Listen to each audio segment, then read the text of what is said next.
Alright, so today, in Beckham and Lewis Garage, which is outside, we're doing a valve cover job. And we're going to show you the easy steps to take to get this job done. And you're going to get dirty, so don't be afraid to do that. Real dirty. What you're going to need is a valve cover set. I want to say it was like less than $15 for sure. Since we have to replace this valve cover gasket anyway, we might as well engine enamel the valve cover while it's off. So we'll have a nice pretty engine bay.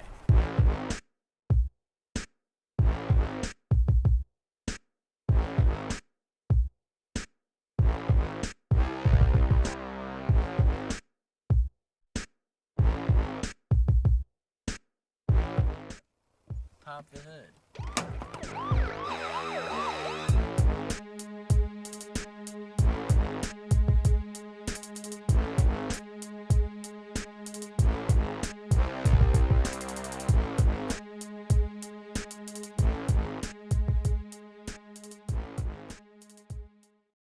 Plugs and wires, which is these. You're going to want to keep them in a cylinder order from 1, 2, 3, 4, and so forth, even though we only have 4. And they will be labeled if you have NGK spark plug cables and such.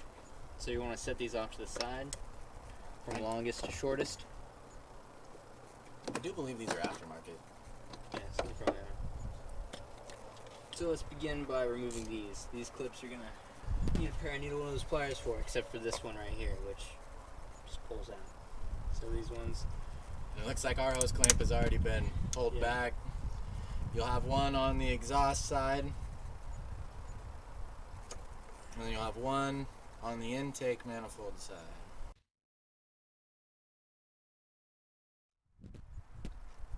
So you're probably going to need a 12 So first, and a 14. point out we have one right here and another one right here.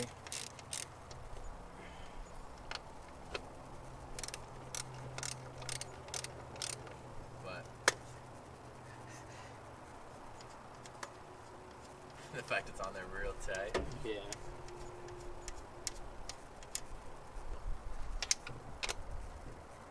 The one on the passenger side is different from the one on the driver's side. Driver's side is a 12mm, passenger side is a 13mm, and this is connected to your valve cover. So,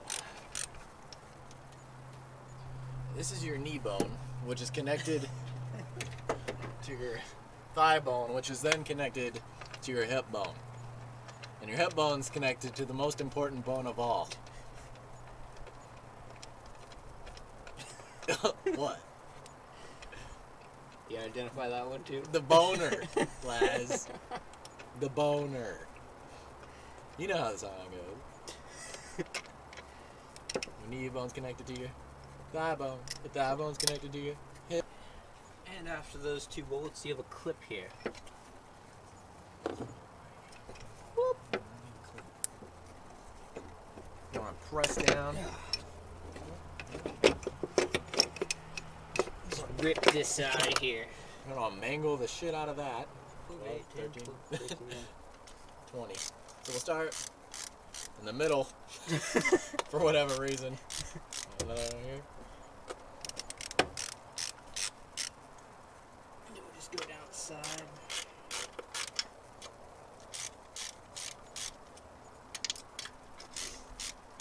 When we put this back on, we'll go through some sort of order and not do it all chaotic.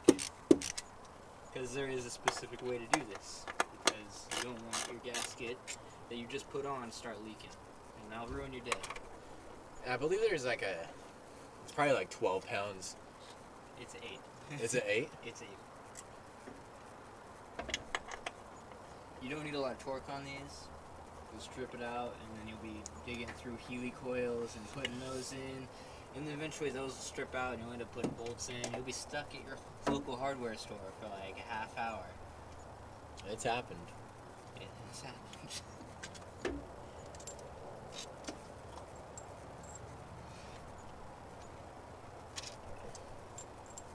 I'm sure they love how my hands are just like...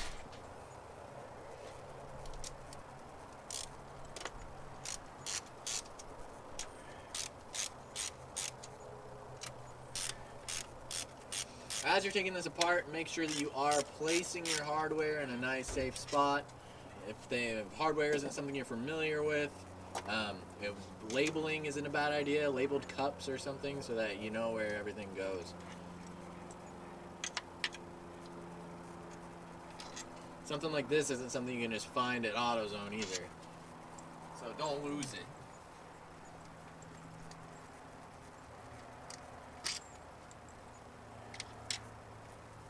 Or else.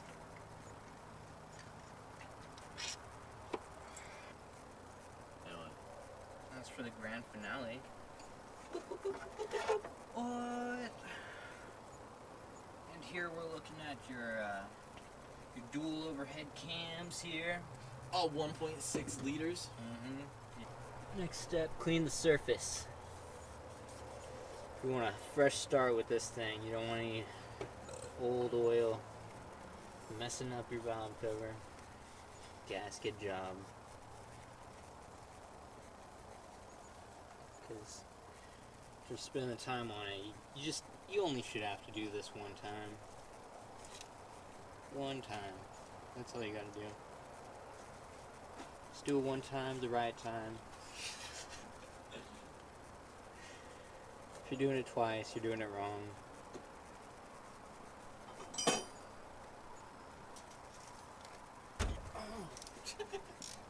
We're also going to go ahead and take out our spark plugs. Oh shit.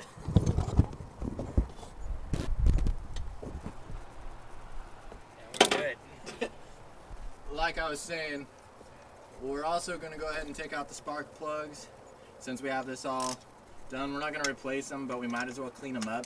It does look like there's been some leaking into the cylinders themselves.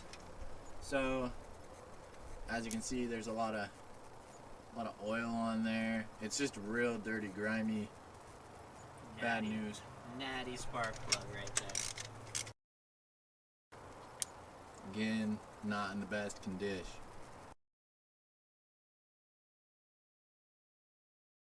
Let's clean these bad boys up. So we're gonna need some newspaper to set the valve cover on while we paint it. So we're headed down the road to grab... God, I'm talking real stupid. We're heading down the road to grab some newspaper.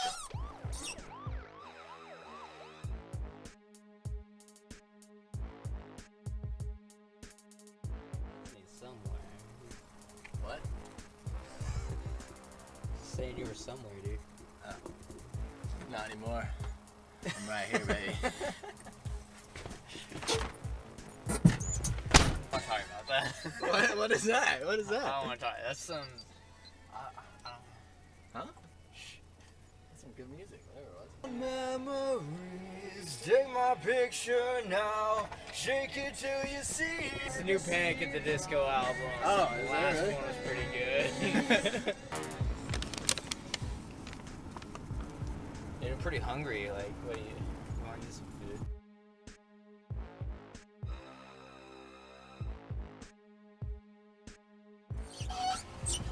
Dude, but a snack. Huh? Are you hungry?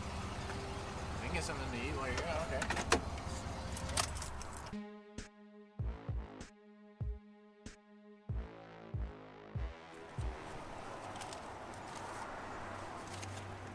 Oh yeah, this'll do. This'll do just fine. Just got a couple of them. Wait, were you gonna grab food here or? I don't something. I don't care. I was just gonna have like a corn dog or something. Oh, okay. So, what'd you get? Freeway. How many corn dogs did you buy me? Just two. I was real distracted. I didn't even think to get one. Dude, I would have got you a corn dog. I know.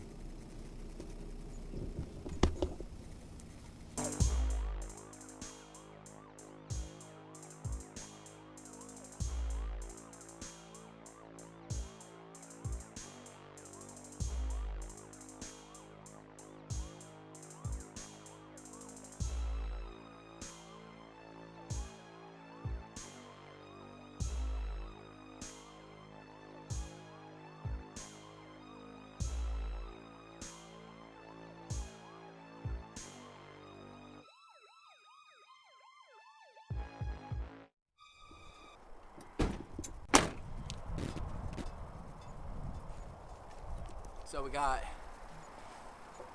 valve cover off.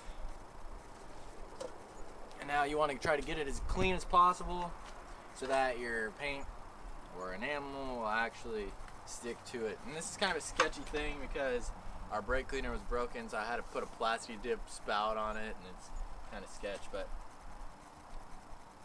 or maybe it just won't work. Hey, it just worked, I swear. It gets in my eye. It's gonna be high too. Do this in a well-ventilated area.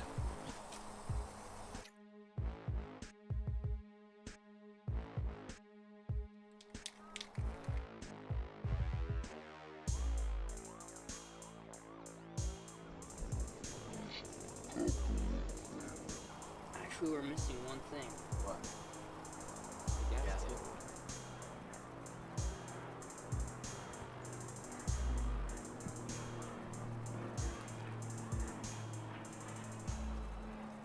Alright, as you can see, we've successfully completed each step thus far.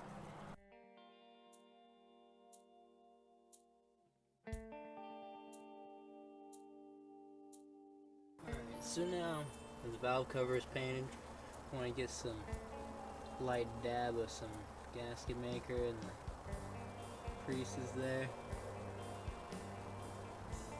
No, this is not finger paint.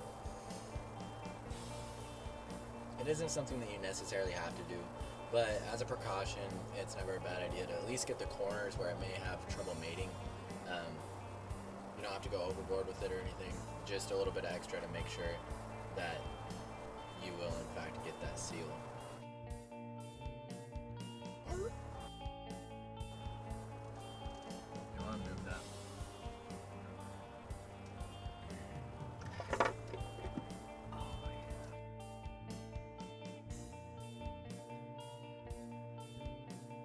Gonna be connecting everything in reverse order that we took it apart. What I would do, if I were you, start down the middle when you're putting these bolts in and do some sort of pattern. Some sort of pattern. Really get that seal. Because you don't just want to start from front to back because that'll mess it up. Here I'm going to be replacing the little plastic figures here that hold your wires in place.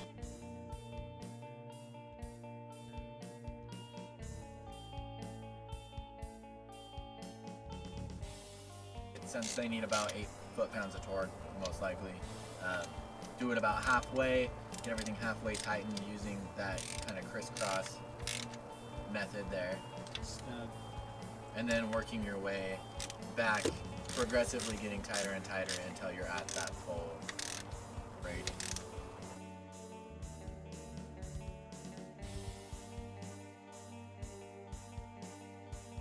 In the meantime, I'm going to clean up some of the corrosion on our spark plugs here using a wire brush before replacing.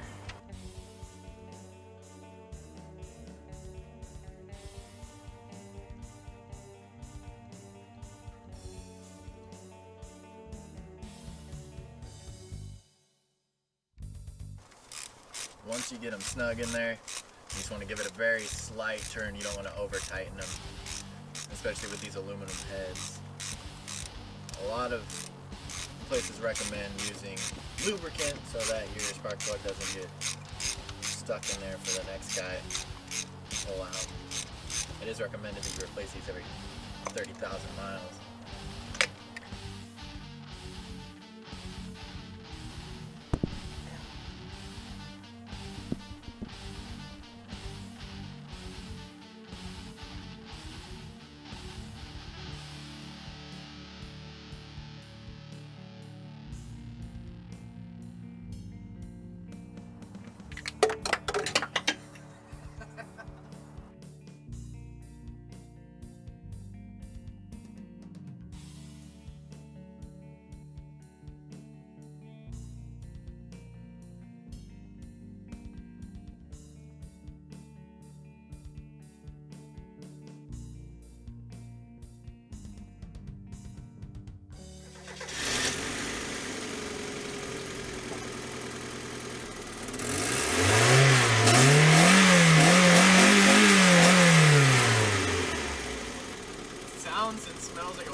is how you do a valve cover job.